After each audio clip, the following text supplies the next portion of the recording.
Welcome students. Professional practices के आज के इस लेक्चर में कुछ हमने जो टॉपिक्स हैं उनको देखना है। पहला उसमें से जो एक शॉर्ट टॉपिक है जिसका हमने आइडिया लेना है कि वो क्या होता है, वो है टर्म्स ऑफ रेफरेंस, TORs भी इनको बोलते हैं। तो बेसिकली टर्म्स ऑफ रेफरेंस क्या होते हैं? Terms of reference are a strategy level document that define the task and duties required for a project contractor and highlight project background and objectives at high level. ये एक term of reference एक document होता है, ये एक strategy level document होता है जो ये डिफाइन करता है कि जो आप प्रोजेक्ट कर रहे हैं सॉफ्टवेयर हाउस में, उस प्रोजेक्ट की टास्क ड्यूटी क्या है, उसकी बैकग्राउंड क्या है, उसके ऑब्जेक्टिव्स क्या है हाई लेवल पे, यानी कि डिटेल्स में जाए बगैर आप उसके जो टास्क हैं, उसकी जो ड्यूटीज़ हैं, उसका जो बैकग्राउंड है, ऑब्जेक्टिव है कि आप क्यों कर रहे हैं, सारी जो डिटेल होती है वो उसका जो डॉक्यूमेंट होता है वो आपका टर्म ऑफ रेफरेंस होता है। The document also states the planned activities, expected inputs and outputs, project budget, working schedule and job descriptions। कि जो इस डॉक्यूमेंट के अंदर जो कि आपकी सॉफ्टवेयर की प्लान्ड एक्टिविटीज़ होती हैं वो आती हैं कि लाइक सपोज अगर आप स्कूल का कोई सिस्टम बनाना चाह रहे हैं, वेबसाइट बनाना चाह रहे हैं, तो उसकी जो जो एक्टिविटीज़ हैं वो आएंगी। एक्सपेक्टेड इनपुट्स की उसको क्या क्या इनपुट्स जाएंगे, उसको अटेंडेंस का डाटा जाएगा, उसको मार्क्स का डाटा जाएगा, इनपुट्स। उसके अलावा जो जिसकी आउटपुट्स हैं वो सारी लिखी जाती हैं। प्रोजेक्ट का बजट लिखा जाता है, वर्किंग स्केड्यूल्स की कब कब ये काम होगा और उसकी जॉब डिस्क्रिप्शंस लिखी जाती हैं। यानी कि जो एक वो जो रेफरेंस का डॉक्यूमेंट होता है जिसमें सारी डिटेल होती है, उस डॉक्यूमेंट को आप टर्म ऑफ रेफरेंस डॉक्यूमेंट भी कह सकते हैं। और ये यूज़ होता है टू जज about the performance of contractors, consultant, expert या जो भी प्रोजेक्ट के स्टेक होल्डर्स वगैरह हैं, जो भी लोग प्रोजेक्ट के साथ काम कर रहे हैं, चाहे वो उसके एक्सपर्ट्स हैं, चाहे वो कॉन्ट्रैक्टर है, चाहे वो प्रोजेक्ट के स्टेक होल्डर्स हैं, जो भी लोग काम कर रहे हैं उनसे उसकी परफॉर्मेंस का पता चलता है। लाइक अगर स्केड्यूल्स उसमें चल रहे हैं, आपने 5 डेवलपर्स को उस पर लगाया है, 2 QA के लोग उस पर लगाए हैं, तो उस पर की उनका जो वर्किंग स्केड्यूल है सारा उसमें आ रहा होता है कि किसने कब कब क्या क्या काम असाइन था और उसने कब कब क्या क्या काम किया, तो उससे उनकी परफॉर्मेंस का भी पता चल जाता है। क्यों ये करती हैं, टर्म ऑफ रेफरेंस डॉक्यूमेंट क्यों बनाती हैं? तो इसका जो मेन पर्पस होता है वो होता है to specify the amount and type of work to be accomplished by the project. कि किस प्रोजेक्ट का कितना काम हुआ है, कितना काम होना है, उसको मॉनिटर करने के लिए। और इसको ये भी कह सकते हैं कि ये गवर्नेंस डॉक्यूमेंट होता है जो इस्टेब्लिश करता है और डिटरमिन करता है relationship between all project stakeholders. कि जो भी प्रोजेक्ट स्टेक होल्डर्स हैं उनकी जो आपस में रिलेशनशिप्स है, उनका जो आपस में एक लिंक है, उसको ये बताता है। और ये जो जब एक दफ़ा प्रोजेक्ट आपका स्टार्ट हो जाता है, सपोज आपके पास सॉफ्टवेयर हाउस में प्रोजेक्ट आया, आपका वो फाइनल हो गया, सारी डीलिंग हो गई, उसके बाद उसका टर्म ऑफ रेफरेंस बनता है, उस पर सिग्नेचर्स वगैरह होती हैं और उसके बाद आपका काम स्टार्ट होता है। सो बेसिकली इसको हम बोलते हैं term of reference.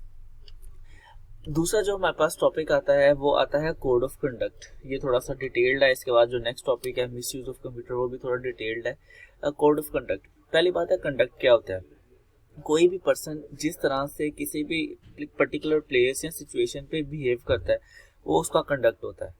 The way that a person behaves in a particular place और सिचुएशन, किसी भी जगह पर किसी भी सिचुएशन में हम जिस तरह से बिहेव करते हैं वो हमारा कंडक्ट होता है। अगर फॉर एग्जांपल अगर किसी कोई इस तरह की प्लेस है जहाँ पर आपका कोई नुकसान हो गया, वहाँ पर अगर आप हार्श बिहेव करते हैं या तो वो आपका एक कंडक्ट है। अगर आप वहाँ पर ज़रा लाइट बिहेव करते हैं तो वो आपका एक कंडक्ट है। यानी कि हम जिस जगह पर भी किसी सिचुएशन या प्लेस में बिहेव करते हैं वो हमारा कंडक्ट होता है।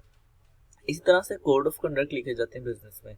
तो कोड ऑफ बिजनेस कंडक्ट या खाली code of conduct, sometimes called a code of ethics, इसको कोड ऑफ एथिक्स भी बोलते हैं। ये एक मैनेजमेंट टूल होता है for setting out an organisation's values, responsibilities and ethical obligations. कि किसी भी ऑर्गेनाइजेशन में जो रिस्पॉन्सिबिलिटीज होती हैं उनको देखने के लिए, जो ऑर्गेनाइजेशन की वैल्यू होती है उनको देखने के लिए, कि जो मैनेजमेंट होती है उनका जो टूल होता है वो कोड ऑफ कंडक्ट होता है। यानी कि वो सारी चीज़ें लिख देते हैं कि क्या क्या आपको करना है, क्या क्या आपको नहीं करना, तो वो एक कोड ऑफ कंडक्ट बन जाता है, आपको उसके अंडर चलना पड़ता है। तो code of conduct provides employees guidance for handling difficult ethical situations related to business.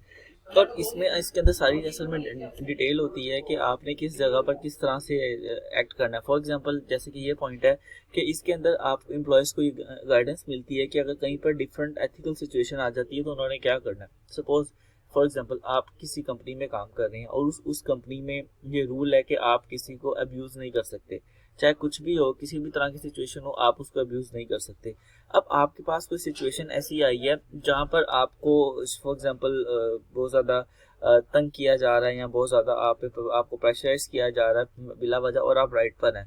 वहाँ पर इस तरह की एक डिफिकल्ट एथिकल सिचुएशन में आपकी कंपनी के कोड ऑफ कंडक्ट आपको ये वो कहते हैं कि आपने अब्यूज़ नहीं करना, तो आप उनके अंडर रहते हुए अब्यूज़ नहीं करेंगे, चाहे कुछ भी वो इशू आपके साथ हो रहा हो। अगर आप वो करते हैं तो फिर आप वायलेट करते हैं कोड ऑफ कंडक्ट को। बेसिकली जो बिजनेसेस होती हैं, जो कंपनीज होती हैं, वो अपने कोड ऑफ कंडक्ट बनाती हैं और उसके मुताबिक वो कंपनी को चलाती हैं। फॉर एग्जांपल आपकी कंपनी का एक कोड ऑफ कंडक्ट है कि आप स्मोकिंग नहीं कर सकते उनके टाइम में, तो ये एक उनके एक कोड ऑफ कंडक्ट में लिखा गया है कि आप ये नहीं कर सकते और आपको वो फॉलो करना होता है। अगर आप उसको वायलेट करते हैं तो आप कंपनी के कोड ऑफ कंडक्ट को वायलेट कर रहे होते हैं। To be truly effective, the code of conduct must be embedded in the business so employees know how it applies to them. कि आपको अपने बिजनेस में इसको आप बिजनेस में इसको एम्बेड करना है, बिजनेस में इसको अप्लाई करना, ताकि आपके एम्प्लॉयज को पता हो कि उन्होंने ये काम नहीं करने जो कोड ऑफ कंडक्ट में है। अब कोड ऑफ कंडक्ट की वायलेशंस होती हैं। सपोज अगर आपकी कंपनी में ये रूल है कि स्मोकिंग नहीं करनी और आप स्मोकिंग करते हैं और आपको मना किया जाता है फिर भी स्मोकिंग करते हैं, तो you are making the violation of code of conduct, क्या आप वायलेट कर रहे हैं कोड ऑफ कंडक्ट को। अब कोड ऑफ कंडक्ट जहाँ पर फेल होते हैं, कि जहाँ पर आपके जो एम्प्लॉयज़ होते हैं वो इसको कंप्लाई करने में फेल हो जाते हैं उसकी पॉलिसीज़ और प्रोसीजर को। फॉर एग्जांपल जैसे कि वही बात है कि अगर आपकी कंपनी में ये अलाउ नहीं है स्मोकिंग करना और आप वो करते हैं, तो फिर आप कोड ऑफ कंडक्ट की वायलेशन करते हैं। और जब कोड ऑफ कंडक्ट की वायलेशन होती है तो उसके अगेंस्ट आप पे डिसिप्लिनरी एक्शन लिया जाता है। आप पे डिसिप्लिनरी एक्शन के अगेंस्ट जो भी आपकी पेनल्टीज होती हैं वो सारी की जाती हैं if you violate the code of conduct of your company. अब कोड ऑफ कंडक्ट के steps on how to create a code of conduct, कि आप कैसे कोड ऑफ कंडक्ट बनाते हैं, क्योंकि कोड ऑफ कंडक्ट ऐसे भी नहीं होने चाहिए जिससे आपकी कंपनी के एम्प्लॉयज जो हैं वो बहुत ज़्यादा परेशान हो, बहुत ज़्यादा तंग हो जाएं। क्योंकि जैसे कि आप अगर अपनी कंपनी में आपकी कंपनी में जो लोग हैं वो 12 आवर्स ड्यूटी करते हैं और आप उनको अलाउ नहीं करते कि वो बीच में कुछ खाएं या कुछ पिएं या कुछ और इस तरह का काम करें, तो ये इस तरह के जो कोड ऑफ कंडक्ट है काफ़ी स्ट्रिक्ट है। बेशक ये कोड ऑफ कंडक्ट हो सकते हैं, लेकिन आपको इस तरह के कोड ऑफ कंडक्ट बनाने चाहिए जो आपके एम्प्लॉयज़ को रिलैक्स करें और आपके एम्प्लॉयज़ को ज़्यादा इशू भी ना आने दें। अब review sample codes of ethics that companies in a similar business use, आपकी कंपनी की जैसी जो कंपनीज है आप देखिए कि वहाँ पर ये रूल कैसे अप्लाई होते हैं। फॉर एग्जांपल अगर आप कोई सॉफ्टवेयर हाउस रन कर रहे हैं तो आप देखिए कि जो दूसरे सॉफ्टवेयर हाउसेज हैं वहाँ पर क्या क्या रूल्स हैं, क्योंकि कुछ सॉफ्टवेयर हाउसेज में या इवन मोस्टली सॉफ्टवेयर हाउसेज में आपको स्मोकिंग अलाउ होती है, लेकिन प्रीमिसेस में अलाउ नहीं होती, वैसे अलाउ होती है, या उन्होंने आपके स्मोकिंग एरियाज बनाए होते हैं जहाँ पर आप स्मोक कर सकते हैं। तो आपको ये देखना है कि आपकी कंपनी के सिमिलर जो बिजनेस हैं, सिमिलर जो कंपनीज हैं, उनके कोड ऑफ कंडक्ट क्या हैं। Review other documents related to your business, including the firm's mission statement and any of the specific policies. कि आप के देखें कि आपकी कंपनी की मिशन स्टेटमेंट क्या है, कि आपकी कंपनी का मिशन क्या है। सपोज अगर आपकी कंपनी का मिशन है कि आपने बड़े अच्छी जो प्रोडक्ट है वो देनी है, अच्छी आपने कोडिंग करनी है, तो उसमें अगर आप डेवलपर्स को ये कोई इस तरह की रिस्ट्रिक्शन उन पर लगाते हैं जिससे उनकी वर्क एफिशिएंसी इफेक्ट होती है, तो ये फिर आपकी कंपनी के अगेंस्ट ही जाती है कोड ऑफ एथिक्स। इसके अलावा आप ये देखेंगे जो कोड ऑफ एथिक्स हैं वो एथिकल डिलेमास क्या है उसके अंदर है, जो आपकी कंपनी बल्कि बाकी सबको जो है वो फेस कर रहे हैं। तो आप ये देखें कि बाकी कंपनीज में क्या ऐसा है कि जो प्रॉब्लम कर रहा है कोड ऑफ कंडक्ट, वो आप अपने पास रिलैक्स कर सकते हैं।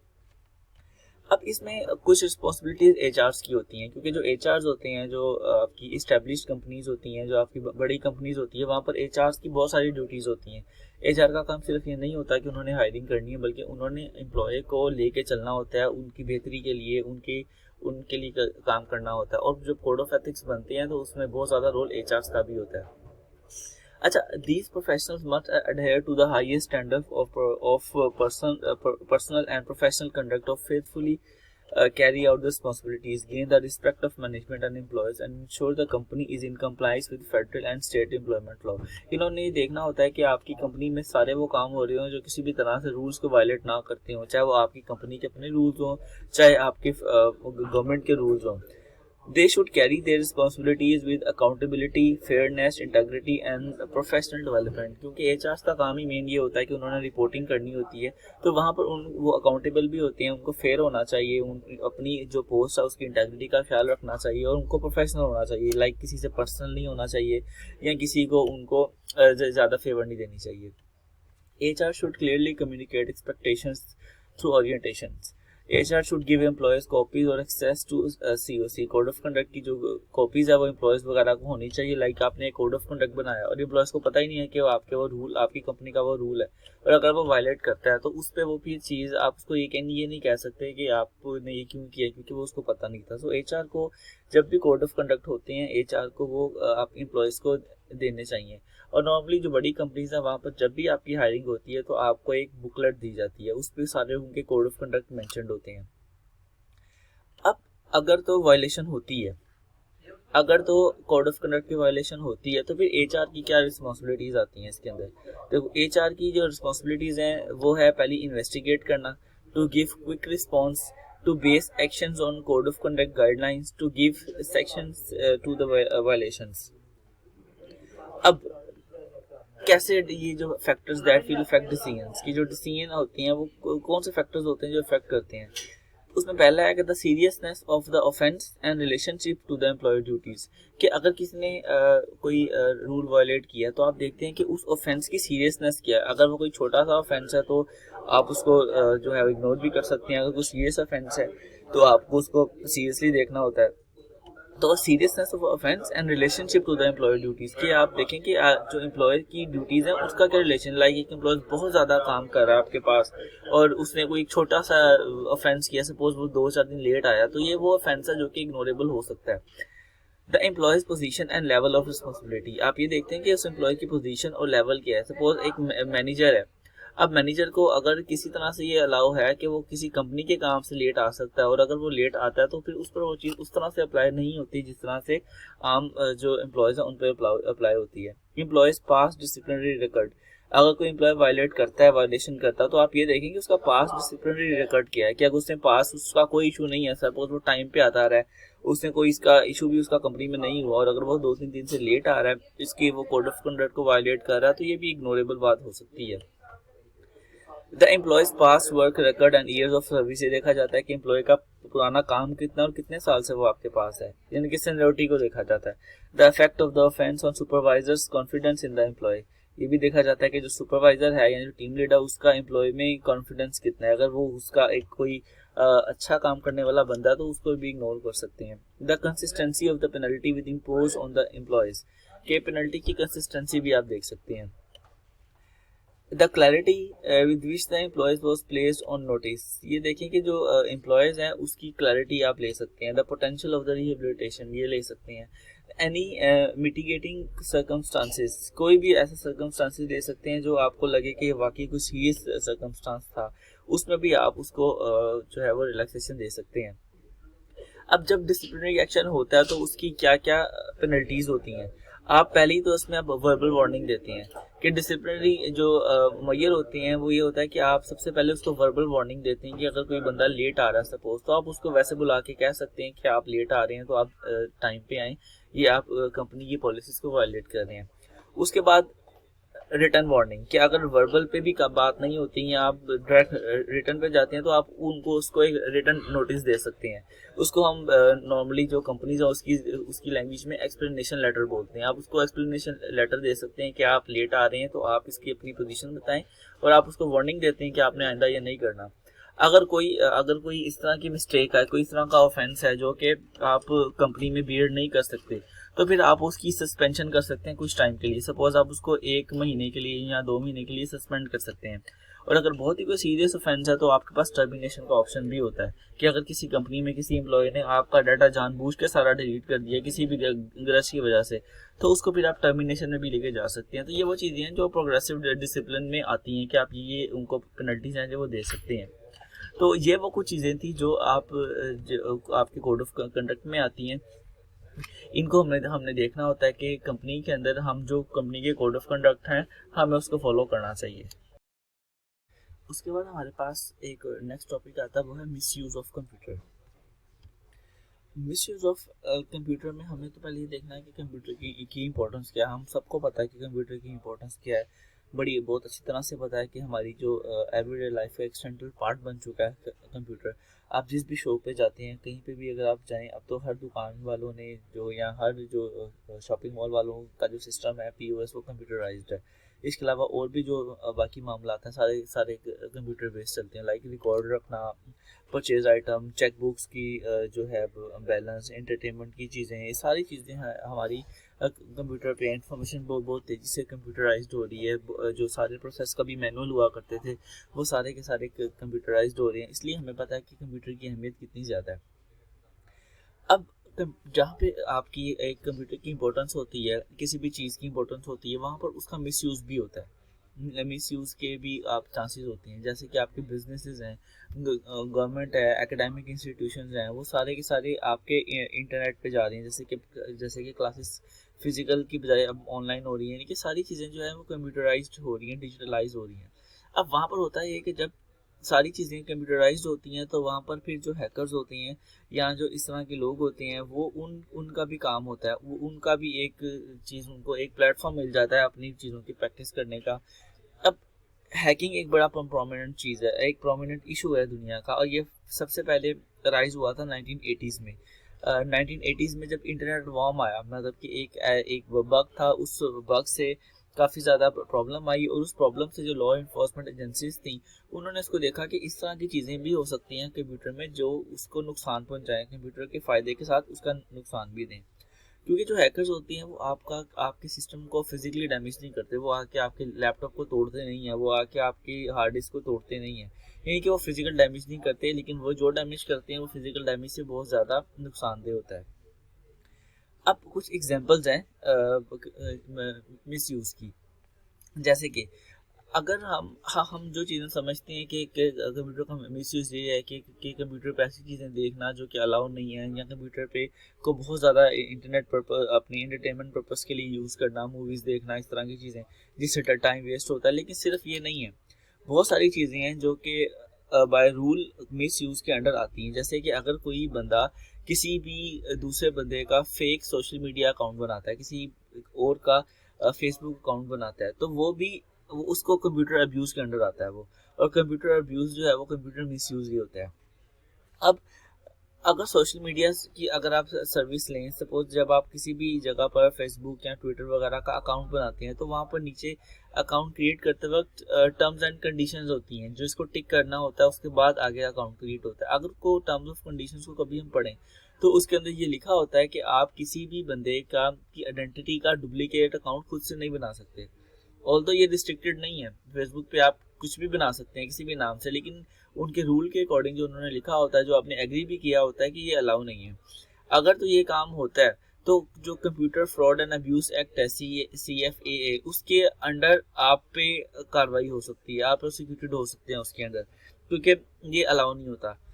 एक और एग्जांपल इसकी ऐसे है कि जो आपका जो computer fraud and abuse act है, कि एक 35 साल का जो बंदा था उसको जेल हुई इस वजह से क्योंकि उसने बहुत सारे एकेडमिक आर्टिकल, बहुत सारी जो किताबें थी या बहुत सारे जो आर्टिकल्स थे उनको एक किसी इलीगल एक्सेस से उसको डाउनलोड किया, लाइक उस पर सब्सक्रिप्शन लगी हुई थी, उसने किसी तरह से उसको डाउनलोड किया और लोगों में फ्री डिस्ट्रीब्यूट किया।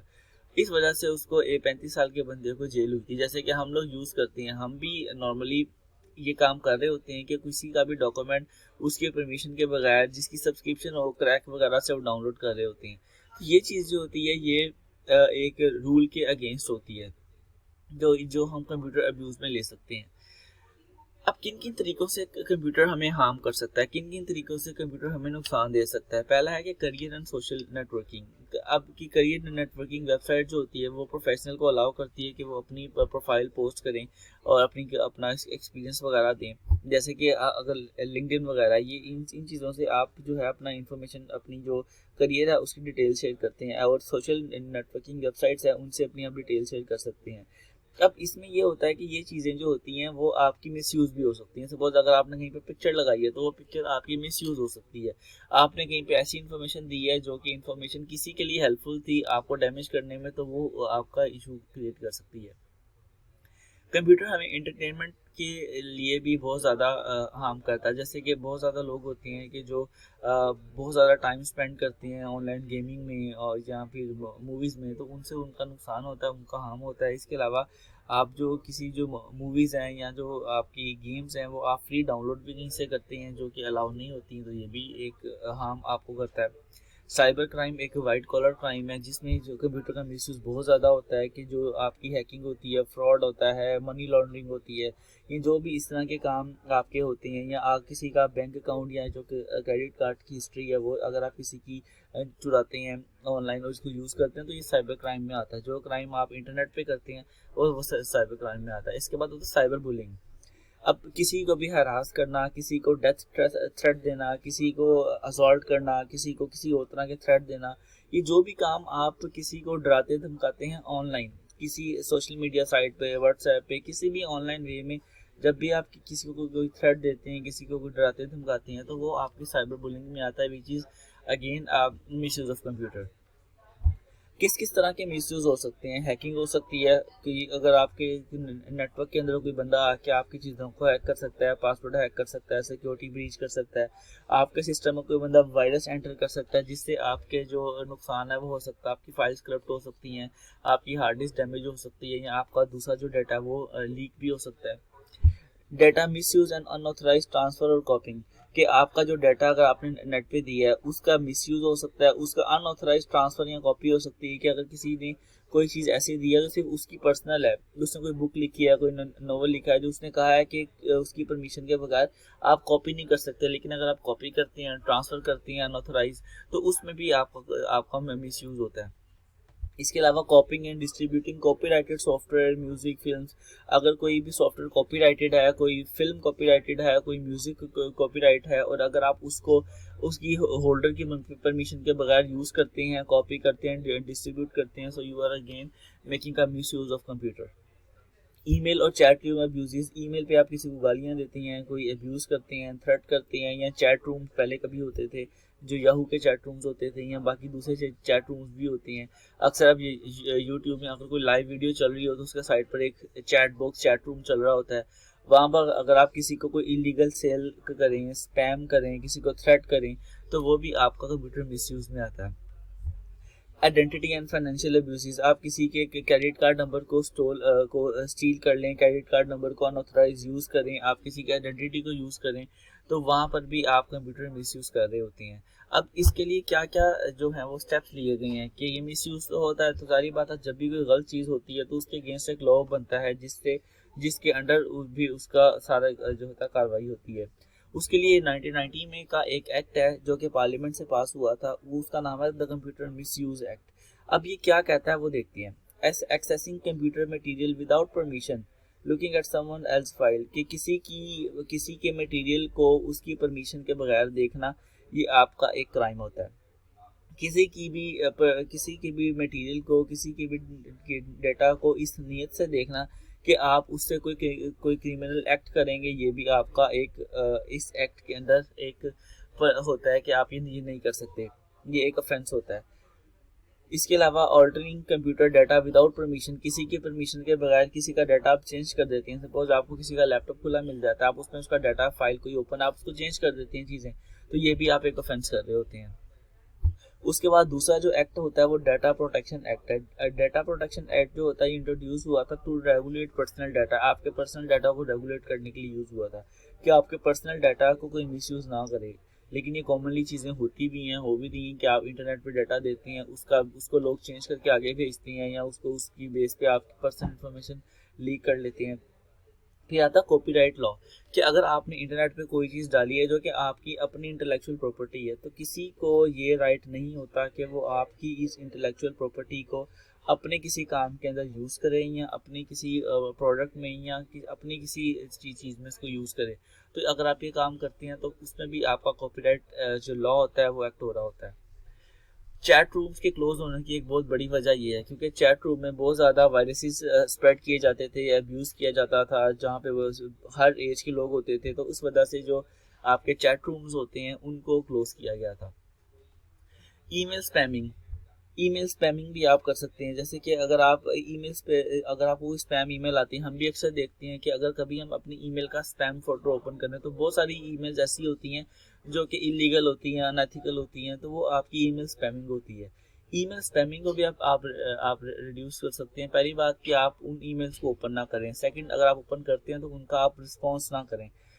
इसके अलावा आप अपने अकाउंट में फ़िल्टर लगाएं। अब तो क्योंकि जो काफ़ी ज़्यादा चीज़ें एडवांस हो चुकी हैं, जो गूगल है उसने खुद ही से, जीमेल पे या याहू ने खुद ही या माइक्रोसॉफ्ट ने खुद ही आउटलुक पे ये फ़िल्टर्स लगाए होते हैं कि जब भी कोई उनको लगता है कि इस तरह की ईमेल है तो वो उसको फ़िल्टर आउट करके आपके स्पैम फोल्डर में भेज देते हैं।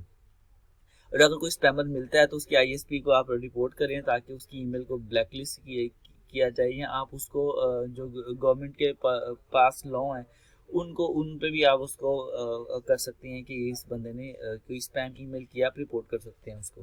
तो ये सारी चीज़ें होती हैं जिससे आप कंप्यूटर मिसयूज़ को देखते हैं कि किस तरह से मिसयूज़ होता है, उसके अगेंस्ट लॉस क्या होते हैं और उन लॉस की पनिशमेंट्स क्या होती हैं।